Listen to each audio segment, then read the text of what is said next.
السلام عليكم ورحمة الله وبركاته كلنتي وعنا وناكسن داودياش ندقيمها هي قدرنتا مدن ميل والبا oo daafa caalamka ka joogtaan iyo si walba oo noola socotaan ku soo dhawaada barnaamijkeeni dhaqanka iyo hidaha oo toddobaad kasta ama toddobaad daafaad uga daawataan shaashada Nabad TV waxaan idin la socodsiisaa barnaamijka dhaqanka iyo hidaha anigoo ayaa shukri waa hagaag daawadayaal barnaamijkeena dhaqanka iyo hidaha maanta waxaynu ku soo qaadan doonaa waxyaabo badan ama taariikho dhaqanka iyo hidaha ama aan idhaahday taariikhaha dhaqanka iyo hidaha ee Soomaalidu ay soo lahaan jirtay iyo taariikhiyan halkii ay ka yimaadeen iyo qaabkii loo isticmaali jiray iyo siyaabaha ay ugu dhaqanto Soomaalidu dhaqanka iyo hidaha sidoo kale waxa barnaamijkeena qaybka oo inuu maanta soo qaadan doono isla markaasina qaybta ugu weyn noqon doonta ciyaaraha dhaqanka iyo hidaha ee Soomaalida iyo magacyada qaababka u kala baxaan iyo goobaha laga kala ciyaaro ayaynu soo qaadan doonaa oo iyaguna qayb ka noqon doona barnaamijkeena hidaha iyo dhaqanka ee toddobaadkan waayahay bal markana aynu toos u gudagalo barnaamijkeena dhaqanka iyo hidaha marka ugu horeysa barnaamijkeena aynu ku furano mid kamid ah ciyaaraha dhaqanka iyo hidaha ee dhaantada iyo dhaantooyinka uu ku luqeeyo mid kamid ah ilaahay dhaantooyinka uu ku luqeeyo Axmed Budul isla markaasina dabcan ah shaqsi aad loo jecel yahay aadna loo xiiseeyo dhaantooyinkiisa markaana dhaqankii hore iyo aad ay ugu dhow yihiin dhaantooyinkiisu bal dhaantadaasi ayaynu ku furanaynaa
Gabadhala cadiyo dhiita kula tago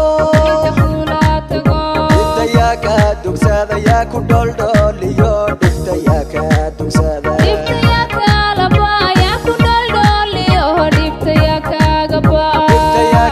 dugsada yaa ku dholdhooliyo dhibta yaa ka dugsada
wayahay daawadayaal markana waxaynu wax yar soo wada dhageysanaynaa min soo wada daawanaynaa ee taariikhii dhaqanka iyo hidaha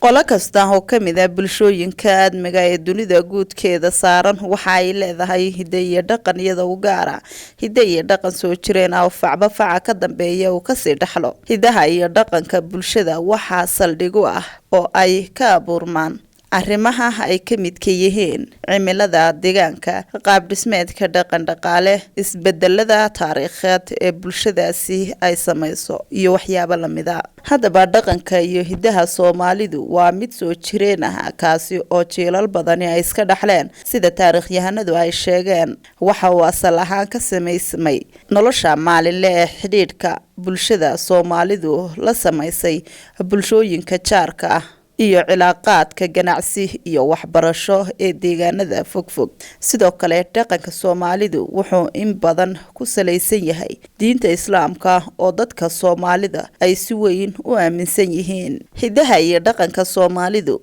waxay saameyn ku leeyihiin ilbaxnimada iyo horumarka mujtamaca haddii hidaha iyo dhaqanku gaabiyaan ama bah marin weecdaan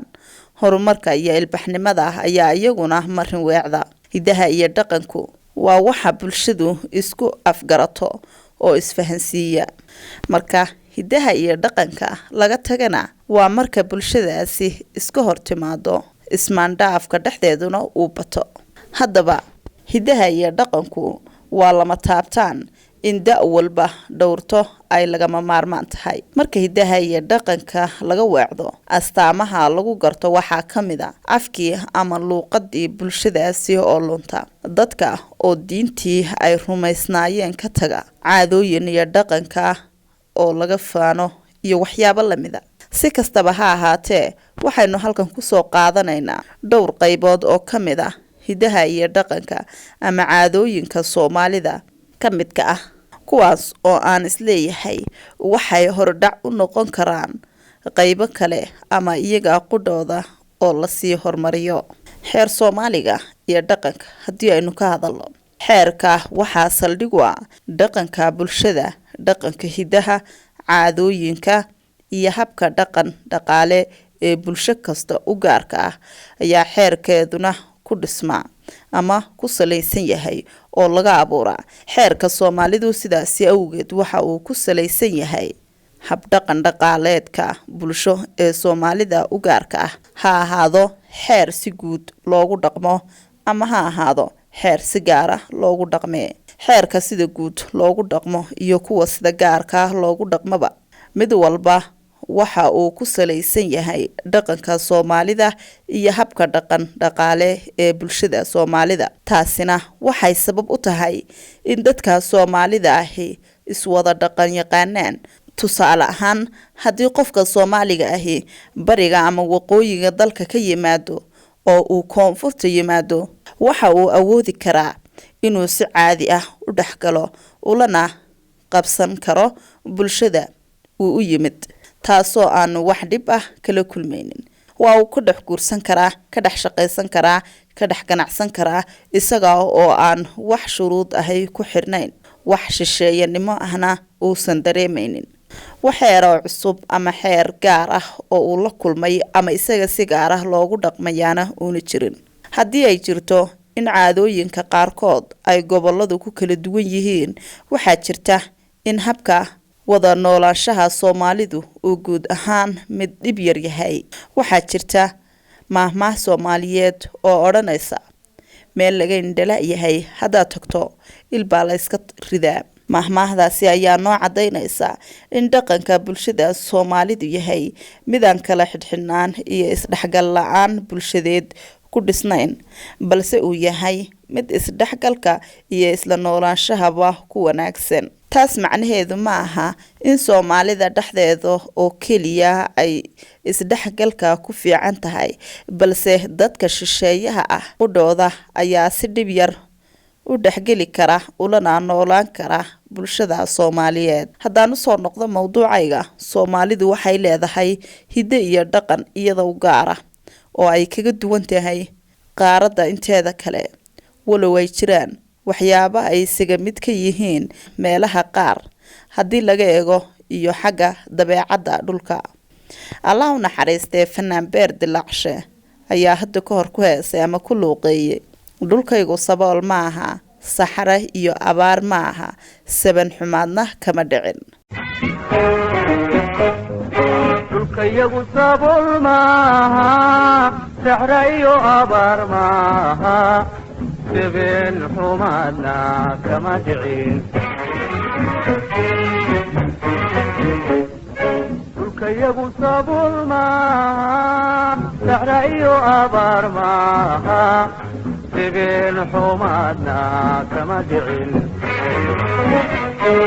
xilliyada barwaaqada ah ee dalkeenu baraaraysan yahay ayaa dadkeenu waxay caan ku yihiin isu soo baxyada, isbooqashada iyo farxadaha kala duwan inay samaystaan sida xafladaha aroosyada. Marka asalka dhaqanka iyo hiddaha Soomaalidu waxa uu aad uga muuqdaa miyiga oo si weyn looga ixtiraamo loogana qadariyo. Haddaba maxaa ka mid ah hiddaha iyo dhaqanka Soomaalida? Maanta waxaan ka soo qaadanaynaa qaybo ka mid ah ciyaaraha hiddaha iyo dhaqanka oo mawduuceenan qayb ka ah. Ciyaarahan waxay leeyihiin noocyo kala duwan. Soomaalidana waxay ciyaarahaasi ciyaaraan xilliyada barwaaqada ay ku jiraan, iyadoo aad arkayso in ciyaar waliba ay leedahay hab jiib iyo jaan ay isla raacayaan hadba kooxda isla ciyaaraysa. Matalan, haddaan wax ka sheegno magacyada iyo noocyada kala duwan ee ciyaaraha dalkeena, iyadoo halkan aan lagu soo koobi karin, haddaan wax yar ka tilmaano, waxaa ka mid ah ciyaarta beereyda, ciyaarta batarka, ciyaarta dhaantada, ciyaarta waalada, ciyaarta walasaqada, ciyaarta kabeebeyda, ciyaarta sayliciga, ciyaarta wareegtada iyo ciyaarta jaandheerta. Ciyaaro badan ayaa ka mid ah oo hiddaha iyo dhaqanka Soomaalida ay ciyaaraan ama ka mid ah dhaqanka iyo hiddaha Soomaalida, balse maanta waxaynu ku soo qaadanaynaa dhowr ciyaarood oo kala duwan. Ciyaarahan iyo kuwo kale oo aad u badan ayaa ka mid ah ciyaaraha ay ciyaaraan Soomaalidu, khaasatan ciyaarihii dhaqanka iyo hiddaha Soomaalida ahaa. Balse maanta ma soo wada qaadanayno waxaanu ciyaara iyo kuwa fara badan. waxaan soo qaadanaynaa dhowr nooc oo ka mid ah ciyaaraha dhaqanka iyo hidaha ee Soomaalidu ay ciyaarto. waxaan soo qaadanaynaa ciyaarta dhaantada, ciyaarta jaandheerta, ciyaarta sayliciga iyo ciyaarta diisowga. intaasi ayaynu soo qaadanaynaa, balse haddii Allaha wada leedmo ciyaarahan iyo kuwa kale badanba waynu ku soo qaadan doonaa barnaamijkeena dhaqanka iyo hidaha. ciyaarahan iyo kuwa kale la mid ahba waxaa laga ciyaaraa dhulka ay Soomaalidu degto, iyadoo badanaa ay wada ciyaaraan wiilasha iyo gabdhaha, waxayna leeyihiin dhar iyaga u gaar ah waqtigaasi ay ciyaarayaan, kuwaasi oo loo yaqaano hidde iyo dhaqanka Soomaaliyeed. waxayna leeyihiin tilmaamo u khaas ah sida dharka cadcad, shaalalka iyo waxaa kale oo iyaguna jira wax la yiraahdo boqorka iyo dhaclaha. kuwani waxay u gaar yihiin gabdhaha, xitaa dharka hidaha iyo dhaqanka. waxaa jira waxyaabo kale oo ay Soomaalidu gaar u leedahay, sida ay horeyba u tiri fanaanadeyna Saynab Xaaji Cali Baxsan, wiil geel jiro gaajadu karayn waa waxa dalkeena u gaar ahee laynagu gartaa. maantay galadi noo soo gashee gobonimadayada guulow adkee, aamiin. waxaa jira oo ay Soomaalidu hidde iyo dhaqan u leedahay gabayada, geeraarada, maansada, gurowga, intaas iyo kuwo kale oo siyaabo kala duwan loogu kala luuqeeyo. waxaana mahad iyo ammaan leh dadka weli hiddaheena iyo dhaqankeenaba ku dhegan oo ilaaliya, kana ilaaliya inaysan ku soo darsamin dhaqamada shisheeye oo badankood ah kuwa aad u xun. dhaqanka iyo hidaha Soomaalida waxaa loo qaybin karaa waqooyi iyo koonfur, iyo weliba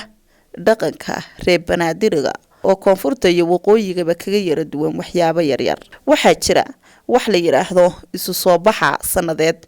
oo caado ah, loogana dhaqmo sida badan koonfurta iyo bartamaha Soomaaliya. waxaa ka mid ah isu soo baxyada kuwa ugu magaca dheer oo la wada yaqaano sida istunka, badgalka, dabshidka iyo waxyaabo la mid ah. hase ahaatee dhalinta maanta joogta magaalooyinka waaweyn ee dalka waxaad arkaysaa in aysan difaacaynin hidaha iyo dhaqankooda, oo ay ka doorbidayaan kuwa shisheeye. taasina ma aha wax wanaagsan, waayo anagu waxaan nahay Soomaali, waxaan leenahay hidde iyo dhaqan asali ah oo aan ka soo gaarnay waalidkeen, kuna salaysan anshax iyo asluub wanaagsan. marka ciyaaraha Soomaalida ee hidaha iyo dhaqanka ku salaysan waxay door muhiim ah kaga jiraan bugaga hore ee fanka Soomaalida, waxay lafdhabar muhiim ah u yihiin bulshada.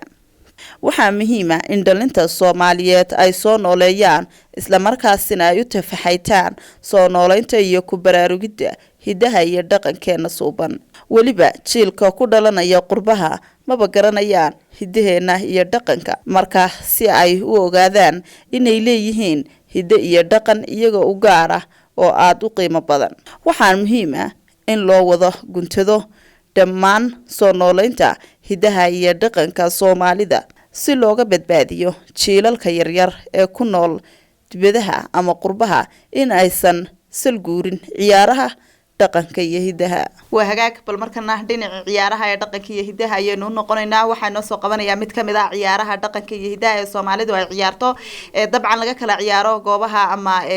deegaanada Soomaalidu ay degto faraha badan. ciyaartan aan iminka noo soo qabanayo waxaa la yiraahdaa diisow. waxaa laga ciyaaraa geyiga Soomaalida goobo kamid ah, khaasatan goobaha dhinaca Jubbooyinka hoose siiba Afmadow iyo agagaarkeeda ayaa laga ciyaaraa. ciyaartan diisowga ayaan markan inoo soo qabanayaa.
هذا قروش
waayahay intaasi aynu kaga soo noqono daawadayaal bal markan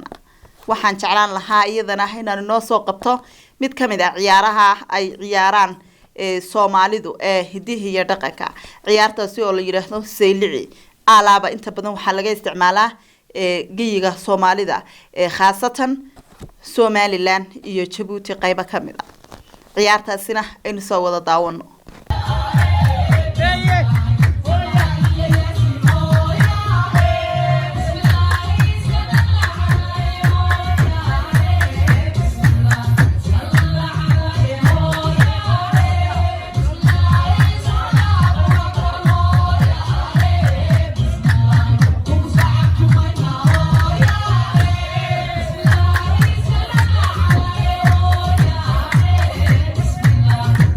La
waa hagaag daawadayaal bal taa intaas aynu kaga soo noqono marka waxaa kale oo aan inoo hayaa ciyaarta jaandheerta la yidhaahdo ama loo yaqaano jaandheerta dabcan waa ciyaar iyaduna ciyaarihii kale oo uun soo hoosgelaysa dabcan sida dhaantadoo kale loo yar ciyaarayo laakiin xogaa ka yaraha duwan ciyaarta jaandheerta waxaa laga isticmaalaa geyiga Somaliland ama Soomaalida inteeda badan waa laga isticmaalaa laakiin si khaas ah hadda halkaas ayaa laga isticmaalaa hase ahaatee waxay ahayd ciyaarinta badan laga isticmaali jiray geyiga Soomaalida oo dhan bal ciyaartaasna aynu iyadana wax yar yar daawano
waayahay daawadayaashanada qiimaha iyo qadarinta mudan oo barnaamijkeena dhaqanka iyo hidaha ee toddobaadkan oo ku saabsan ciyaaraha dhaqanka iyo hidaha iyo waliba taariikhda dhaqanka ee Soomaalida intaasi ayuu inoogu dhan yahay intaynu ku kulmi doono barnaamijka xiga waa anigoo ayaa shukri dhinaca kaameradana waxa qayb laxaad ka geystay Maxamed Qaasin dhinaca habeynta waa seerabta anaga iyo dhammaan bahda nabad TV isku duuban waxaan idinkaga tageynaa sida iyo nabadgelyo